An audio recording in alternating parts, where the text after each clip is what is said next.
Ya İmam Zaman kömək ol, mən bunu deyim. Mən bunu həmişə Aşura günü danışıram, başqa heç danışmıram bunu. Bir dənə Aşura günü, ildə bir dəfə bunu danışıram mən. Çünki Aşura gününün söhbətidir də. Gəlib hələ bir şey qarət elədi, köynək, üzük apardılar. O biri gəldi, yapışdı sirvalda.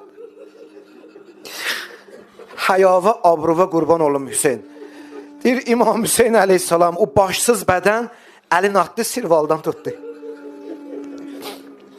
O zalim ağanın sağ əlini kəsdi. Təzədən yapışdı sirvala, İmam Hüseyin sol əlini atdı. O zalim sol əli də kəsdi. Sol əli də kəsdi. Üçüncü dəfə sirvaldan yapışanda, bax qulaq as buna. Üçüncü dəfə sirvaldan yapışanda gördülər ki, o adam qışqıra qaçır, dəli olub, havalanıb, başı havalanıb. Əskərlər mühasirəyə aldılar onu, əhatəyə aldılar. Dedilər, nə oldu sənə, sən birdən-birə Hüseynin əllərin kəsəndə bu cür olmadın. Nə oldu, nə baş verdi? Dedi, bir anlığa siz görmədiniz, mən gördüm. Mən ki, Hüseynin əlin kəsəndə bir tufan baş verdi.